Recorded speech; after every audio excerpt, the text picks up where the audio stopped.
Bismillahirrahmanirrahim. Assalamualaikum warahmatullahi wabarakatuh. Selamat pagi, semangat daring. Anak-anakku semuanya, bagaimana kabarnya hari ini? Semoga semua dalam lindungan Allah Subhanahu wa Ta'ala.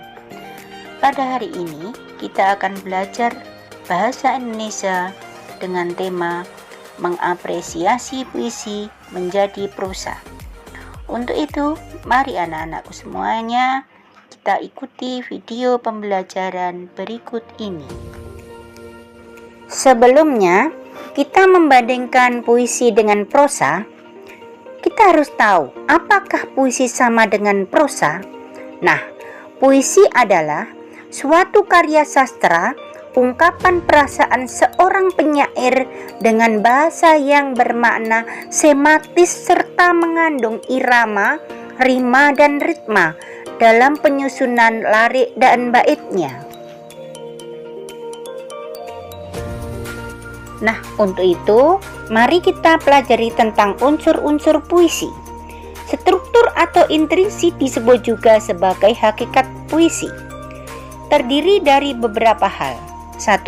Tema atau makna adalah unsur utama yang dapat menjelaskan makna yang ingin disampaikan oleh seorang pengajar, di mana medianya berupa bahasa.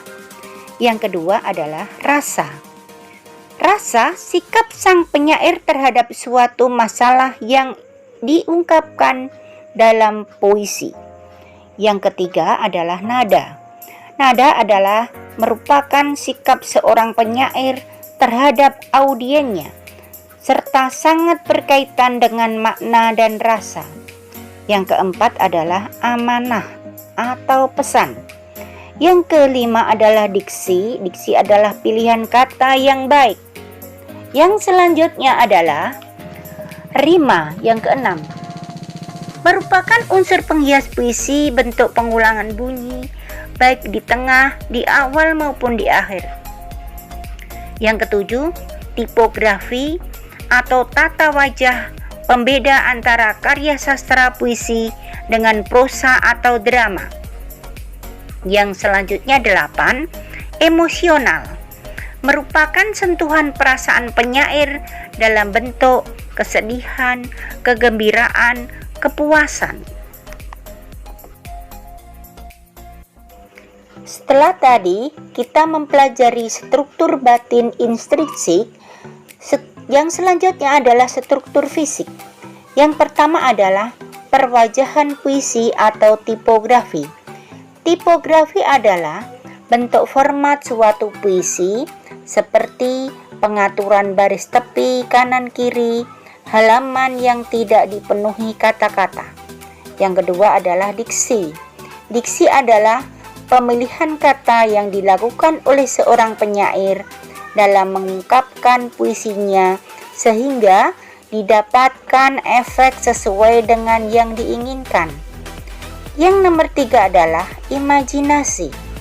Imajinasi adalah susunan kata dalam puisi yang bisa mengungkapkan pengalaman indrawi sang penyair dengan melalui pendengaran, penglihatan, dan perasaan, sehingga dapat mempengaruhi audien seolah-olah merasakan yang dialami sang penyair. Yang keempat adalah kata konkret. Kata konkret adalah bentuk kata yang bisa ditangkap oleh indera manusia sehingga menimbulkan imaji. Kata-kata yang diungkapkan digunakan umumnya berbentuk kiasan atau imajinatif. Misalnya, penggunaan kata salju untuk menjelaskannya kebeguhan jiwa. Yang kelima adalah gaya bahasa. Gaya bahasa adalah penggunaan bahasa yang bisa menimbulkan efek dan konotasi tertentu dengan bahasa figuratif sehingga banyak mengandung makna. Gaya bahasa ini disebut juga dengan majas atau metafora, ironi, repitasi, pleonasme, dan lain-lain. Rima, irama adalah adanya perasaan bunyi, persamaan bunyi dalam penyampaian puisi, baik di awal, tengah, maupun di akhir puisi. Sekarang kita lanjut dengan jenis-jenis puisi. Yang pertama adalah puisi lama. Puisi lama adalah puisi yang masih terikat oleh berbagai aturan. Yang kedua adalah puisi baru. Puisi baru adalah jenis puisi yang lebih bebas dibanding puisi lama, baik dalam jumlah baris, suku kata, maupun rima.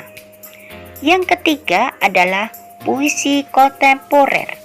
Adalah jenis puisi yang berusaha keluar dari ikatan konvensional puisi itu sendiri. Contoh puisi. Yang pertama adalah puisi lama. Pantun, gurindam, syair, karmina, seloka. Yang kedua adalah puisi baru. Terdiri dari epigram, romansa, satire, dan soneta. Yang ketiga adalah puisi kontemporer, puisi mantra, puisi beling, puisi konkret. Itulah contoh daripada puisi.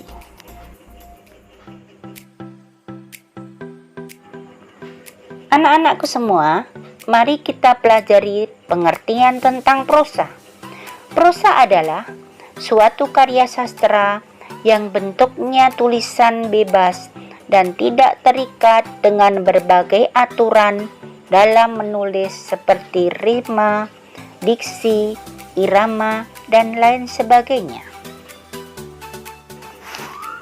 Ciri-ciri prosa: 1. Bentuknya bebas.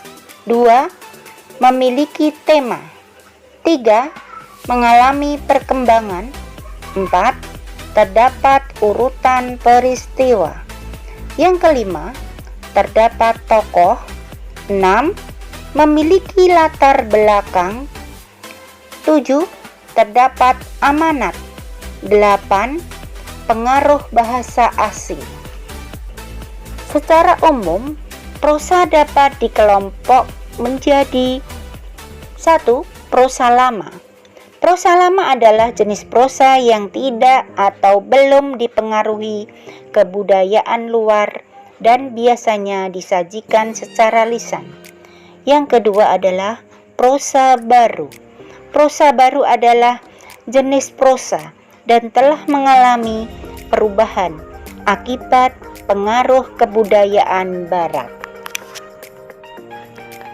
Contoh prosa lama: 1. Hikayat.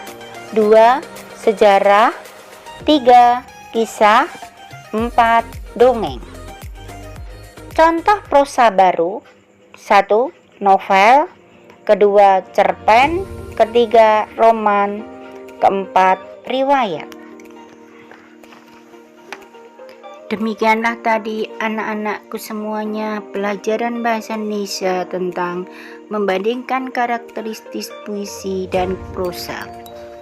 Mudah-mudahan apa yang telah disampaikan Ustazah bisa bermanfaat. Billahi taufiq wal hidayah. Wassalamualaikum warahmatullahi wabarakatuh.